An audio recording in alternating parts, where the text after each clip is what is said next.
অনেকবারই আসছি, কিন্তু আমরা বেতন পাই নাই, কোনো এমনকি কোনো ভালো সিদ্ধান্তও পাই নাই, কোনো পাই নাই। এখন আমরা চাইতেছি যে আমাদের বেতনটা দেখ, আমরা চলে যাই।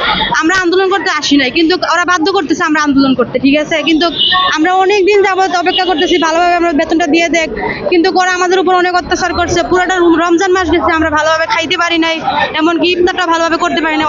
এমনও রাত গেছে আমরা ফ্যাক্টরির ভিতরে ছিলাম, কিন্তু টানা 5 দিন যাবত কোনো বিদ্যুৎ ছিল না, কোনো পানি ছিল না। আমরা ফ্যাক্টরিতে কেউ রাস্তায় ঘুমাইছি, কেউ ফ্যাক্টরি। আমরা আসছি আমাদের বেতন না দেওয়ার কারণে এখানে আমরা আসছি। আমাদের সাথে হয়েছে, আমরা এত কষ্ট করে এখানে কাজ করছি, আমাদের ন্যায্য পাওনাটা ওনারা আমাদের দেয় নাই, আমাদের ঘুরাইছে। ওনারা যেভাবে বলছে আমরা সেভাবে মাইনে নিচ্ছি, তারপরও কেন আমাদের দাবি ওনারা আমাদের পূরণ করে নেয়, আমাদের টাকাটা কেন দেয় না? আমরা তো কষ্ট করে কাজ করছি। আমাদের এই যে একটা ঈদ গেল, আমরা এই ঈদটা কিভাবে উদযাপন করছি? মানুষ দেশে যেতে পারে না, আমাদের কেউ ঠিক মতো বাজার করতে পারে না, পোলাপান খাওয়াতে পারে না, তাও তো ওনারা আমাদের করে নাই। ওনাদের সময় দিতে দিতে এখন আমরাই ক্লান্ত হয়ে গেছি, তবুও ওনাদের কোনো গতি হয় নাই। আমরা পাবো 1 মাসের বেতন পাবো, এই যে চলতি মাস গেল, এই যে এই মাসটা আমাদের গেল, আমরা ক্ষতিগ্রস্ত হই নাই।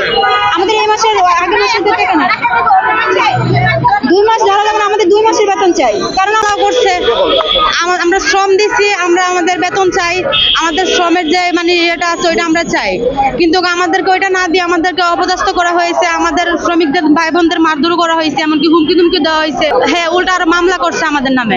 এখন আমরা এত কিছু করতে চাই না, আমাদেরও একটা জান আছে। এই যে দেখেন আজকে 2টা মাস যাবত আমাদের কোনো চাকরি নাই, এমনকি বেতন নাই। আমরা এই জানি 2 মাসে বেতন বোনাস পাই, ঈদের বোনাসও বাদ দিলাম, তারপরও আমাদের ফিক্সড বেতন আর ওভার টাইমটা দিতে পারতেছে না, কিন্তু প্রতিদিন আমাদের ওভার টাইম করাইতো। এক একজনের 150-এর উপরে বেতন ওভার টাইম গেছে, তারপর এখন যাবত আমাদের টাকা পয়সা তো দেয় না, এমনকি কোনো ভালো সিদ্ধান্ত দেয় না, কোনো ইয়েতে বসে না। আমাদের এইভাবে রাস্তায় রাস্তায় ঘুরেতেছে, টাকাগুলো দেয়ও না, ওরা আমাদের সামনেও আসে না। এখন আমরা এত কিছু চাই না, আমরা চাই আমাদের বেতনটা দিয়ে দেখ, আমরা শ্রম দিচ্ছি, আমাদের শ্রমের ইয়েটা দিয়ে দেখ, তাহলে আমরা সবাই ভালো থাকবো। হ্যাঁ, বেতন চাওয়ার কারণে আমাদের যে কর্মকর্তা ছিল, যারা এই এটা আমরা শুরু থেকে প্রথমে ছিলাম, ওরা আমাদের ভাই বেড়াদার যারা ছিল, ওরা সবকিছু আগে থেকে গুছাইছে। যখন ওনারা খালি হয়ে গেছে, যখন ওরা খবর পাইছে যে ফ্যাক্টরি ওনারা খালি করতেছে, ওরা সবাই গেছে, 3 জনকে ডাক দিয়ে নিছে, নিয়ে ওরা ওনাদের মারছে। জিএম স্যার আরো 3 জন ছিল, স্যারেরা মিলা ওদের একা পায়া মারছে। এখন সর্বশেষ আমাদের দাবি এটাই যে আমাদের টাকাটা, আমাদের ন্যায্য পাওনাটা ওনাদের কাছে আমরা চাই।